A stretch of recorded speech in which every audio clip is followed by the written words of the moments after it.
It is a situation we'd probably all like to be in, receiving multiple offers on your home. So how do you handle that situation? Well, Vince Arcuri and Victoria McGuire are here to tell us from two different perspectives. I love this.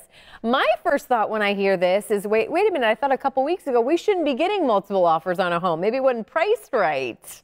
Well, you absolutely see when you get these multiple offer situations that are happening. It's very common in the market. You know, with us, we like to price them really retail. If somebody hires us to sell their home, you know, we're trying to get them the most money that they can. A lot of times, a strategy of a lot of real estate agents is to price it below market and create somewhat of a bidding war.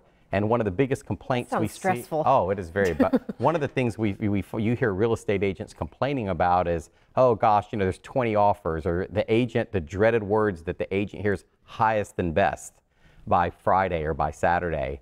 And then we know that the buyers, but there's ways that you could actually position yourself in a multiple offer situation. It's not always price that'll help you get the home. And is it my understanding that realtors are going to know right off the bat? I feel like when I've looked, you know, in years past, they go, okay, we need to put in the best offer because it's going to be a lot of competition. Right. That's something you really, I would imagine, need to go in. Yeah. If you're working with a competent, experienced agent that knows the market, they're going to know when you need to go in at that list price or when it's more advisable to go in lower. All right, so go ahead. What should we know as far as multiple listing price from your perspective? From a buyer's perspective, if you are looking to win that property, if you found the perfect home and, oh no, it's multiple offers, what are we going to do? Well, there's a lot of strategies that you can employ at that time.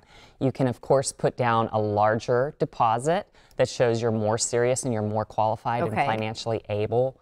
Of course, you want to be pre-approved beforehand with a reputable bank, not some fly-by-night company. It needs to be a big name that everyone feels comfortable with, and have that pre-approval letter ready to send along with your offer.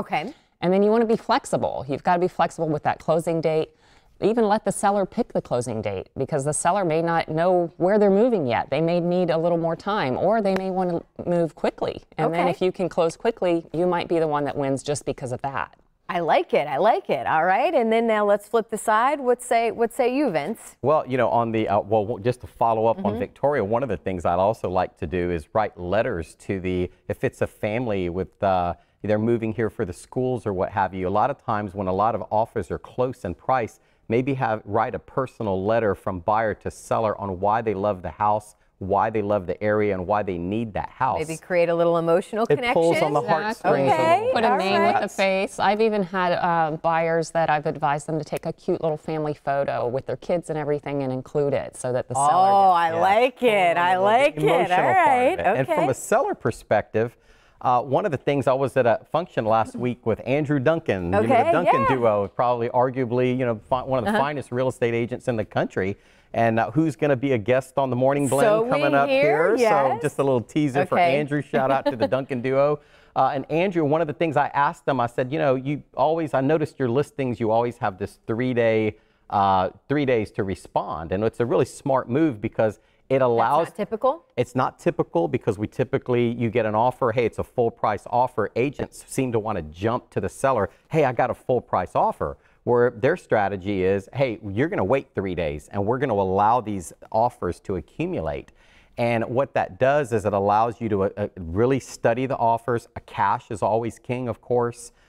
Cash is always going to win out. But having the time for multiple people to see the property, to make the multiple offers, in a rapid market like we're in, you know, don't jump and just accept you put your home on the market and the next day you like this 3-day rule too? I like the 3-day rule. It's a very good. We learn from each other in our industry, and I like that 3-day rule. It seemed to work for people. It does, and it gives you the chance to say this person's cash, this person's financing, who's the bank through, and a lot of times the highest offer is not the best offer. I mean, you really, because it doesn't have that family picture in it, maybe. Well, you may, for a couple of $100s, you may want to sell it to that family, or you may, for whatever reason, and then also if the home doesn't appraise out, you have to be able to say, hey, I'll pay the difference. That's going to be a winner for you. All right, good to know. Well, we look forward to seeing you guys next week, seeing where you're going to take us. And as always, if you want to see the other talking segments that we've done before, absolutely, realtyrant.com, and there's the number to call today.